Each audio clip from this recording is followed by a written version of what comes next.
Olá, sejam todos bem-vindos. Eu sou o professor Wesley Barbosa e no vídeo de hoje eu vou falar sobre este monumento aqui, O Paraíso Perdido, de John Milton. Certamente um dos poemas épicos mais marcantes que li em toda a minha vida e, com certeza, um dos melhores livros que li no ano passado. E caso você queira comprar tanto O Paraíso Perdido, não nesta versão, porque esta versão aqui foi publicada pelo Clube de Literatura Clássica, então ela é específica para assinantes, mas outras boas versões do Paraíso Perdido eu vou deixar aí umas duas que eu encontrar, e assim como também os livros, os demais livros que eu vou citar no vídeo de hoje, eu vou deixar aqui na descrição do vídeo os meus links de afiliado da Amazon para que você vá lá, dê uma olhada no preço, veja se os livros realmente te interessam e, se for o caso, que compre através do meu link, porque esta é uma forma de você ajudar a manter o canal. Então o vídeo vai estar bem bacana, eu já convido você a curtir, comentar, se possível compartilhar o vídeo para que outras pessoas tenham acesso e, claro, se você ainda não é inscrito no canal e se os conteúdos aqui trabalhados te interessam, inscreva-se e ative o sininho das notificações para que você seja informado dos futuros vídeos. Então bora lá! Antes de passar para comentários mais específicos, eu gostaria de falar um pouco sobre a edição em si que eu tenho aqui. Primeiramente, uma edição extremamente bem cuidada, bem produzida pelo Clube de Literatura Clássica e com uma belíssima tradução. Nós temos aqui uma edição bilíngue, né? Então deste lado aqui o original em inglês, deste lado aqui uma tradução feita por Antônio José de Lima Leitão, um português que viveu ali de fins do século XVIII à primeira metade do século XIX e que se notabilizou pela tradução de algumas obras importantes da literatura ocidental para o português. Lógico, uma tradução desafiadora, porque ela traz uma pompa muito grande na linguagem, muito pela compreensão do tradutor a respeito tanto do original, quanto também da própria natureza do poema épico, né, que ele tem realmente essa linguagem mais pomposa, e o estilo é magnífico, né? Agora um estilo cheio de inversões sintáticas, termos também que hoje em dia não são tão usuais. Então é uma tradução que impõe um certo desafio ao leitor, mas que eu gostei muito porque eu gosto de livros que me desafiam. Uma tradução também feita em versos decassílabos brancos, né, que são os versos sem rimas, respeitando o original, que também não tem rima.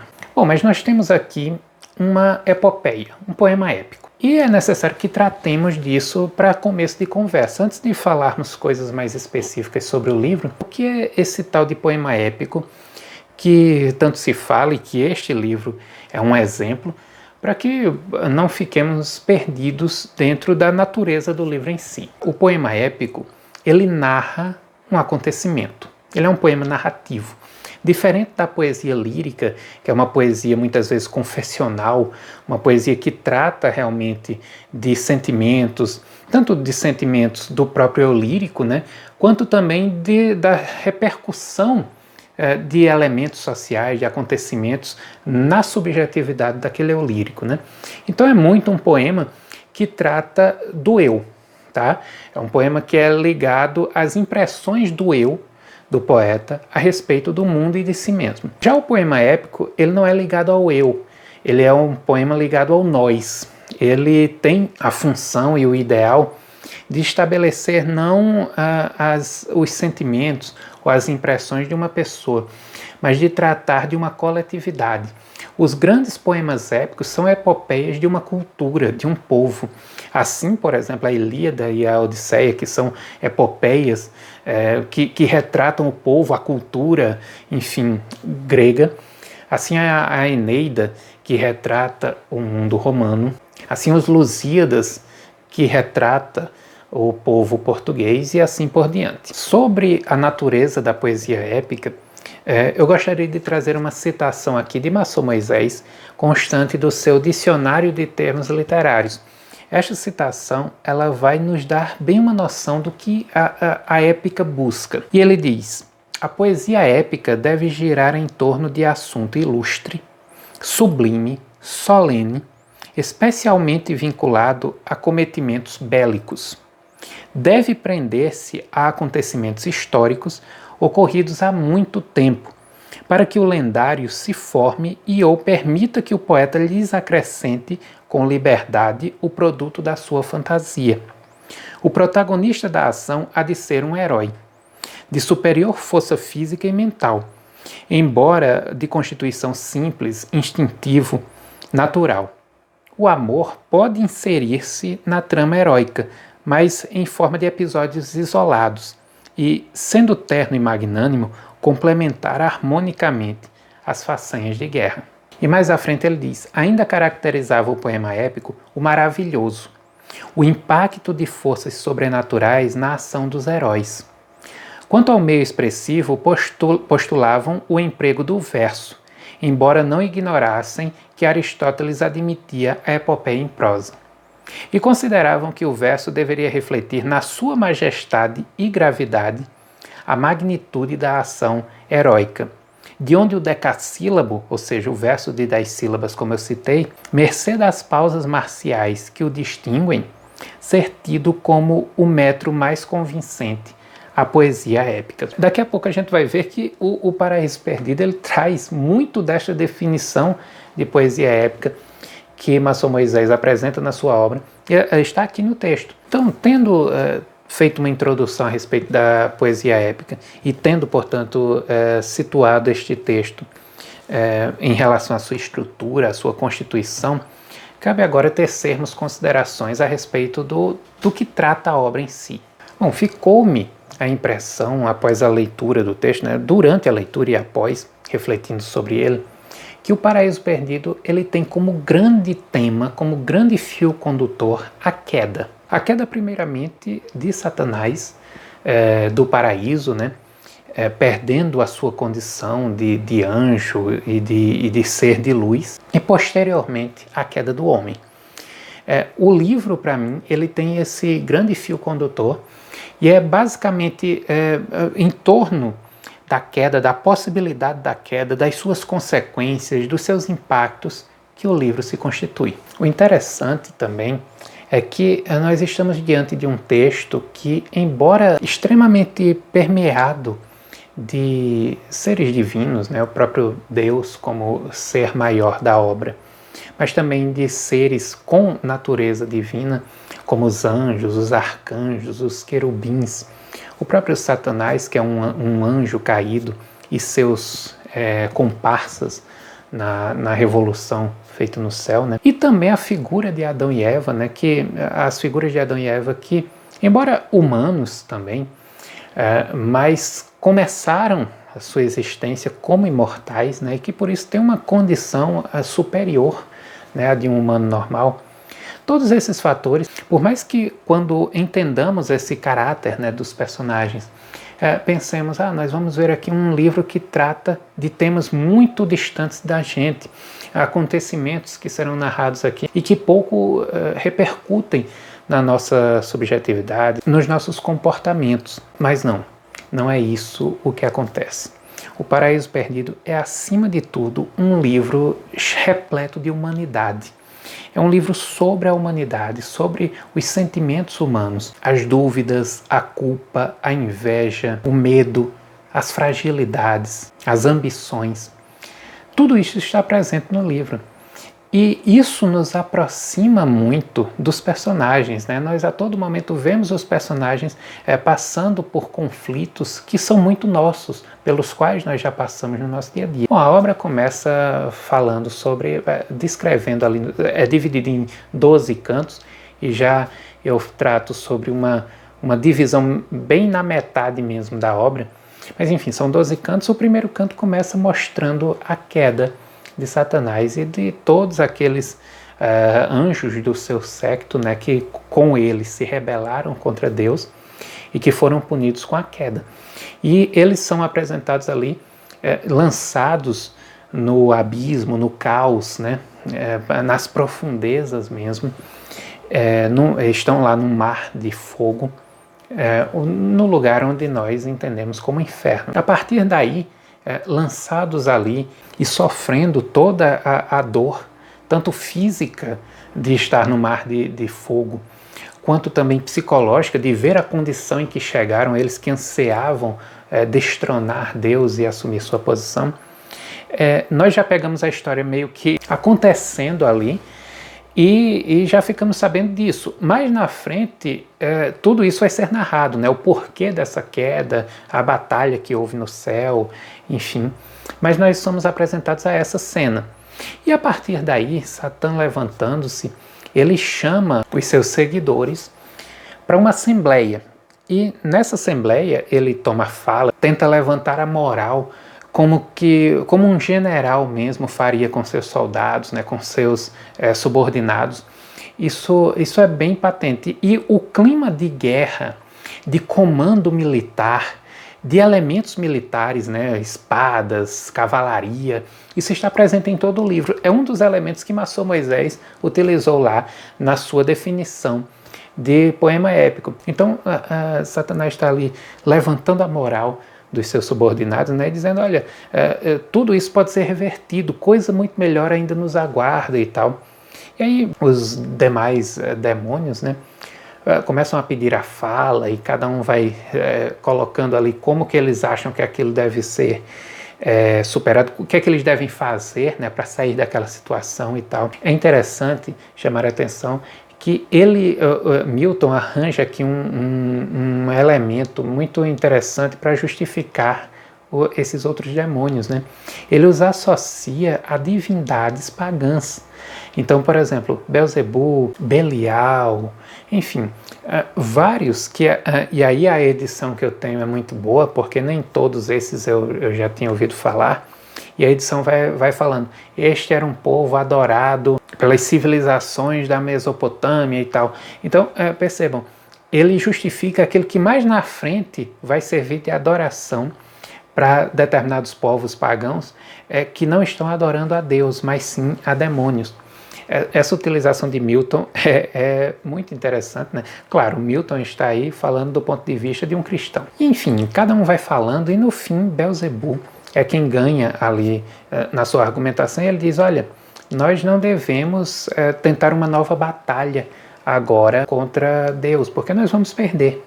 O que nós devemos fazer é sabotar alguns de seus planos. Por exemplo, ele acabou de criar um novo ser, né, um novo mundo e tal, que no caso é a humanidade, que John Milton coloca aqui como se Deus, depois de uma decepção com os anjos, né, ele sentisse a necessidade de criar o ser humano. Belzebu diz, por que nós não vamos lá desvirtuar esse ser, essa nova criação, implantar o caos ali entre eles e assim desgostamos a Deus, né? É uma forma de a gente começar a fazer desmoronar os planos dele. E aí essa opinião é a que ganha e no fim Satanás se coloca como aquele que vai fazer isso. E aí é quando ele vem, sai do inferno, e aí tem toda uma descrição, né? Eu não vou fazer aqui a descrição de toda a obra, até porque o Paraíso Perdido, como ele trata de um tema que já é conhecido, né, ou seja, da queda, e todo mundo já sabe, biblicamente ou não, ainda que você não seja cristão e tal, mas você sabe o que aconteceu. Então, a noção de spoiler aqui já fica um tanto quanto prejudicada, né? É impossível não dar um spoiler.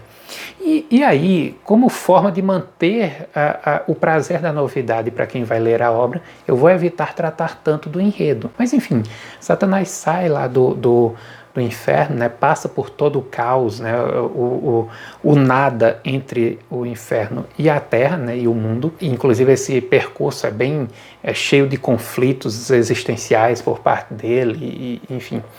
Mas ele chega aqui e ele começa a observar o ser humano e entende a proibição de Deus, né, para se alimentar da árvore do conhecimento, a única da qual não se pode, eles não podem se alimentar. E vendo ali Adão e Eva felizes no paraíso, né, no Jardim do Éden, ele decide que o melhor a se fazer é fazê-los perder essa condição, assim como ele perdera a sua posição também tão boa, tão sublime anteriormente, e fazer com que eles caiam, sejam punidos por Deus e assim amaldiçoar também a sua descendência. E aí ele fala da tentação, né, de Eva e de como que depois isso chega para Adão, embora eles tivessem sido avisados pelo anjo, né, que é mandado para abrir os olhos de Adão, dos planos de Satanás, né?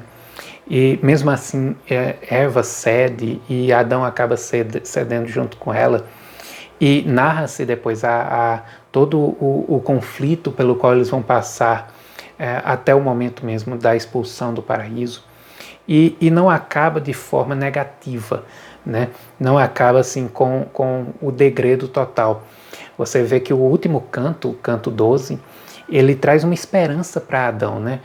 Mostrando os planos de Deus para o futuro. Tanto a vinda de Cristo, né, para nos livrar de determinados males e de determinados pecados, mas também os planos futuros, inclusive, né? Ele traz aí um grande resumo da história bíblica, né, neste último canto, e vai parar com algumas coisas sendo adiantadas do Apocalipse. Então, enfim, é um livro que tem a Bíblia como fonte. Porém, ele não é um recontar a Bíblia. O Gênesis fala da criação, mas ele fala ali em 2 capítulos, né, basicamente.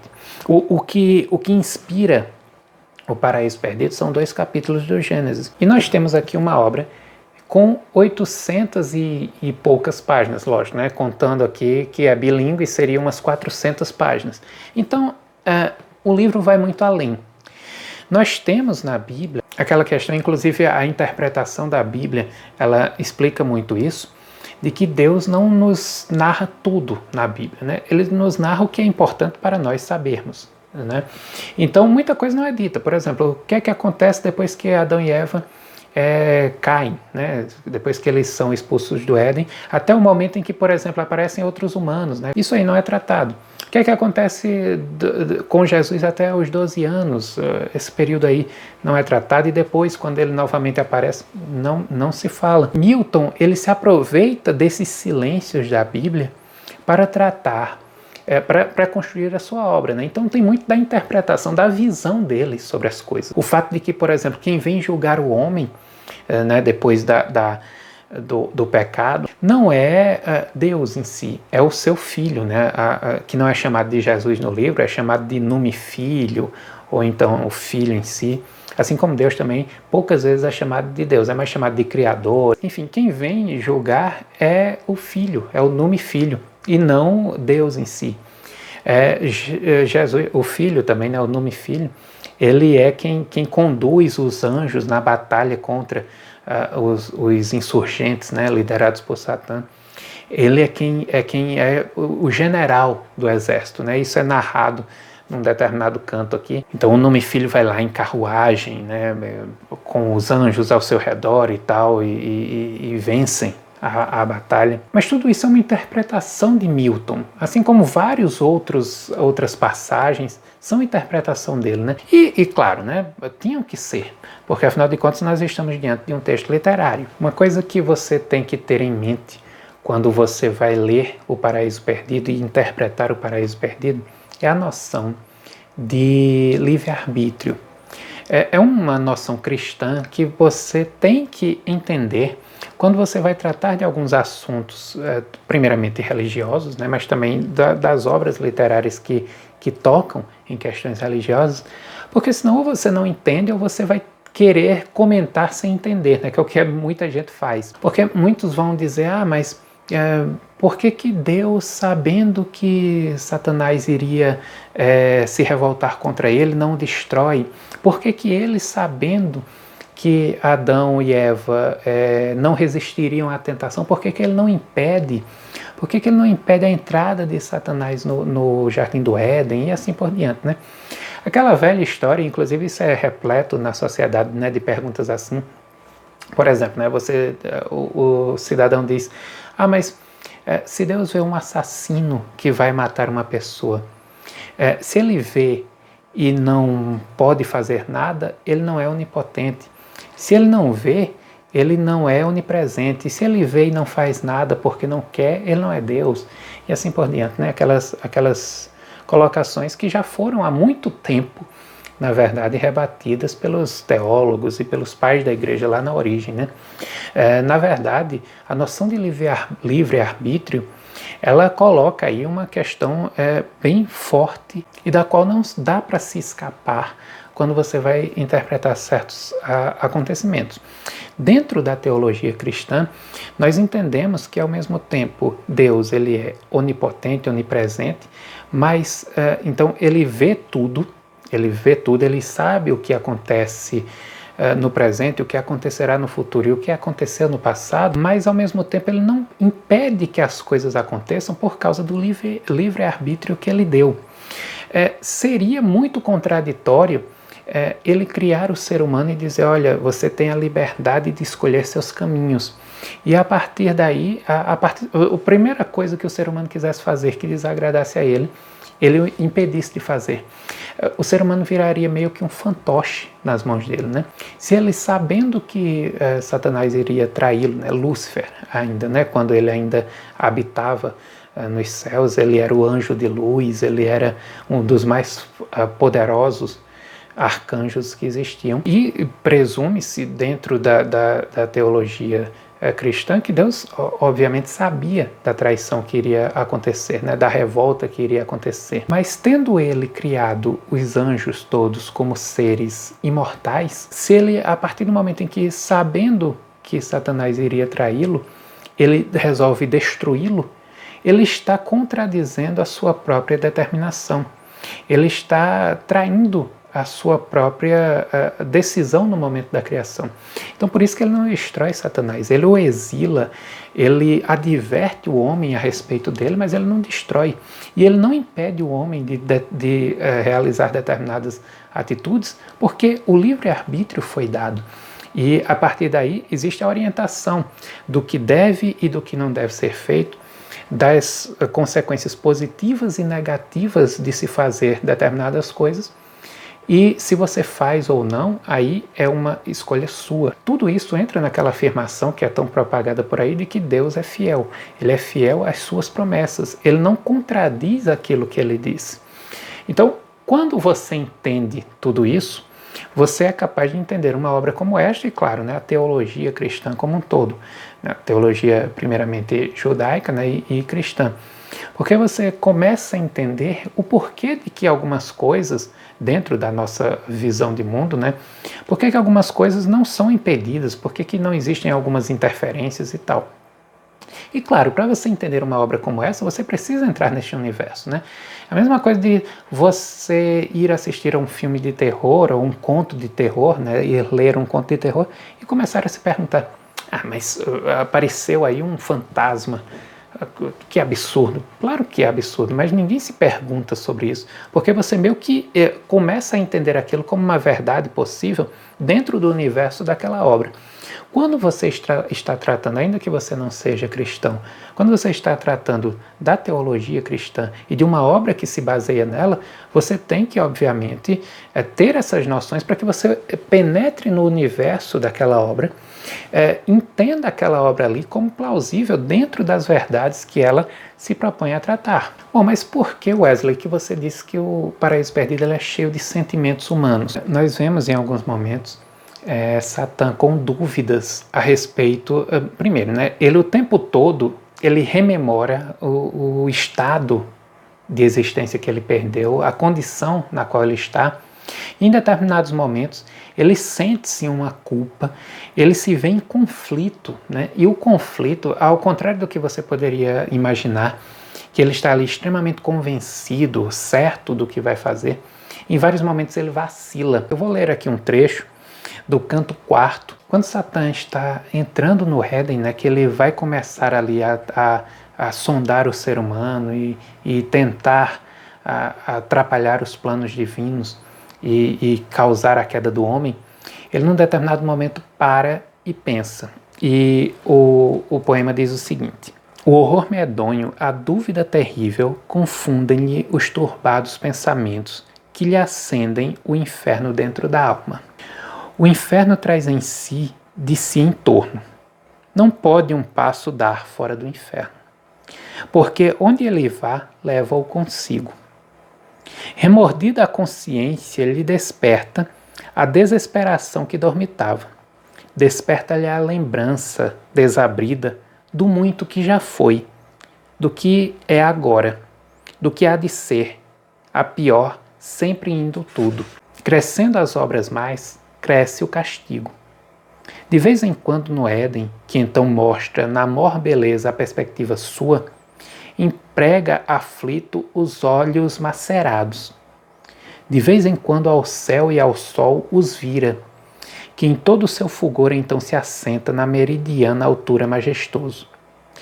E depois, engolfado em pensamentos, nessas palavras, suspirando rompe. E aí ele vai falar, né, fazer uma lamentação, dirigindo-se ao sol, e em determinado momento ele diz: mas ai de mim, por quê? Justo e benigno, de tal retribuição credor não era. Ele que o ser me deu, que nessa altura me colocou imerso em brilho, em glória, sem nunca me exprobar favor tão grande. Nenhum custo me dava o seu serviço, que me cumpria tributar-lhe menos que a fácil recompensa dos louvores. Mas seu bem todo em mim tornou-se em males, meu coração encheu de atroz malícia. Tão erguido, a sujeição repugno. E ele vai, né, se perguntar, né, mas eu estava ali numa situação tão boa e me revoltei pela única questão de ter que prestar louvores a Deus, não quis sujeitar-me a isso. É muito forte essa questão da dúvida pela qual ele passa em mais de um momento. Além, claro, da inveja, do ressentimento, do ciúme que ele sente. Estava lá Lúcifer, né, antes de cair como Satã. Inclusive ele muda de nome, né? Ele muda de nome, de natureza, tudo depois da queda. Mas lá ainda no céu, no paraíso, junto com Deus, ele era um anjo especial. Ele tinha uma condição de líder. Ele era a estrela da manhã, a estrela que mais brilhava. E tudo isso dava a ele um orgulho muito grande, né? Enchia seu ego. E de repente Deus decide criar um filho. Percebam, é meio que Lúcifer esperava que ele fosse tido por Deus como o favorito, como aquele que deveria estar ao seu lado e tal. E isso não acontece. Ele é preterido pelo Filho de Deus. E isso causa nele um ciúme, uma inveja. E essa inveja, este ciúme, é que colocam nele o germe da revolta contra Deus e da guerra que ele vai travar, tentando tirar Deus e o Filho do trono, né?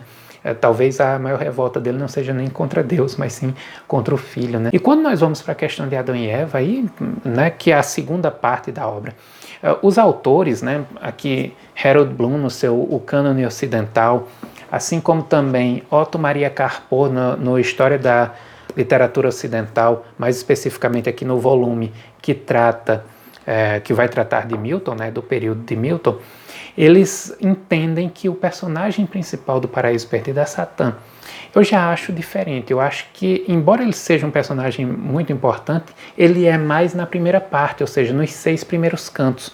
Do 7º canto em diante, passa a ser Adão, o personagem principal. Tanto que o livro parece realmente ter 2 partes, quando você vê que a invocação das musas, que é algo extremamente comum num poema épico, ele é feito 2 vezes. Tanto no primeiro canto, né, no início do primeiro canto, onde ele invoca as musas tradicionais, mas também o Espírito Santo, né, que é a musa maior que ele também invoca, maior que ela, ele até diz, né, ele começa invocando a musa, depois ele diz, e tu maior que ela, Espírito, né, invocando o Espírito Santo, poema de tradição cristã, é muito interessante isso. E lá na frente, no canto 7, né, depois que termina essa primeira parte, os 6 primeiros cantos, no canto 7, ele retoma e invoca novamente, faz uma nova invocação das musas, e aí ele começa a narrar, né, a criação do homem, né, a queda e tudo mais, tudo aquilo que fica ali mais centrado em Adão e Eva.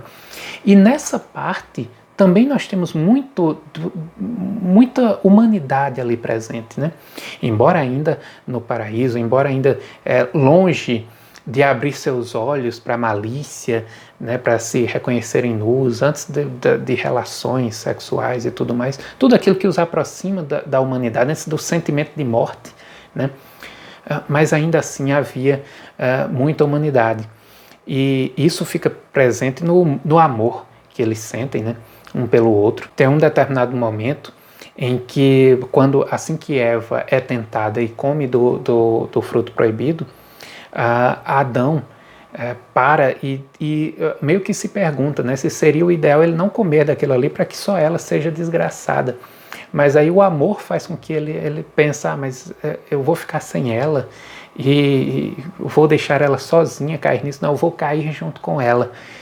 E esse amor, mais na frente, a própria Eva também vai demonstrar ter por ele. Tudo isso aliados também aos sentimentos humanos da culpa, né? Isso é muito forte em determinado ponto, do medo, mas também da ambição, porque Eva come do fruto proibido por ambicionar tornar-se deusa ou maior até que Deus, né? Ali quando as palavras de Satã, feito serpente, chegam até ela, ela começa a se perguntar e a desejar uma posição maior, embora ela já estivesse numa posição muito boa, né? E o querer mais, né? Essa ambição tão humana, tão nossa, também é outro sentimento muito presente. Enfim, nós estamos aí diante de uma grande obra, uma obra que o próprio Carpo, Otto Maria Carpo, na sua História da Literatura Ocidental, diz: o Paradise Lost é um monumento, uma epopeia pelo menos igual a Jerusalém Liberata e os Lusíadas. Jerusalém Libertada, de Torquato Tasso, uma obra da literatura italiana que eu tenho aqui também numa edição belíssima do Clube de Literatura Clássica e também pretendo ler e trazer para vocês análise. E os Lusíadas, né? Uma das poucas epopeias que ainda se leem com admiração sincera mais na frente. Mas o Paradise Lost distingue-se de todas as outras epopeias por mais uma qualidade especial: a força dramática da caracterização dos personagens. Sobretudo, o Satã de Milton é um dos maiores personagens dramáticos da literatura universal. Essa posição de destaque do personagem Satã, que realmente é muito bem construído, ela também é dada aqui por Harold Bloom, que vai ver na criação, né, na elaboração do personagem Satã, muita influência de Shakespeare. Ele vai ver o Satã como um anti-herói, assim como Macbeth e como o Iago, né, das peças de Shakespeare, né, a peça Macbeth e a peça Otelo. Influência que aproxima o Paraíso Perdido de uma tragédia. Isso fica mais claro. O Paraíso Perdido é uma obra híbrida, né, sob vários aspectos, principalmente por não ter todos os elementos de uma epopeia. Se você pergunta assim, quem é o grande herói do Paraíso Perdido, né, não haveria. Porque o conceito de herói, e aí se afasta um pouco daquilo que Maçom Moisés coloca lá na sua definição que eu li no começo. O conceito de herói ele se aproxima muito de um indivíduo de natureza superior, que vai conduzir aquele povo, ou os ideais daquele povo durante toda a narrativa. Isso não existe muito no Paraíso Perdido. Se você for pensar, Deus e o Filho, né, o nome Filho, são os heróis do livro? Não, porque eles não são os personagens principais em nenhum momento. Eles são presença ao longo de toda a obra, mas não são personagens principais. E aí, se você se volta para Satã ou para Adão e Eva, eles serão muito mais anti-heróis. Essa característica de serem anti-heróis é que os aproximam dos personagens tratados aqui por Harold Bloom. E isso é muito interessante, porque embora o Paraíso Perdido tenha essa questão bélica muito forte nas epopeias, e embora ele tenha essa questão de trazer os ideais de um povo, e aí não de um povo nacional, não dos portugueses, não dos italianos, não dos ingleses, embora seja uma obra da literatura inglesa. Que povo está representado aqui? Os cristãos, né? É uma grande epopeia do cristianismo. Então está aqui a epopeia de um povo, está aqui a situação bélica, está aqui o tom pomposo, né, dos versos, da linguagem, está aqui o sublime, o solene, tudo isso trazido por Maçom Moisés na sua obra, mas a figura do herói ela fica comprometida por não haver o herói em si, mas sim os anti-heróis como protagonistas, né? O Satã, principalmente na primeira parte, e Adão e Eva na segunda parte. Creio que o vídeo alongou-se um pouco mais do que eu esperava, e o livro merecia, sim, um comentário um pouco mais longo. Os vídeos no YouTube não podem ser tão longos porque o público não tem paciência, né? Mas é um livro que daria um curso, obviamente, né? Poema monumental, uma obra impressionante, que me surpreendeu muito, que, enfim, foi realmente uma das grandes descobertas que eu fiz na vida. Eu nunca tinha lido, né? Então não foi releitura, foi o primeiro contato e certamente voltarei a este livro muitas outras vezes ao longo da vida. Caso você tenha chegado até o fim do vídeo, eu fico muito feliz que tenha se disposto a acompanhar minhas colocações a respeito do livro. E fica sempre o convite para a participação de vocês, deixar seu comentário, interagir com o vídeo, porque isso é muito importante. Muito obrigado pela audiência e até o próximo vídeo.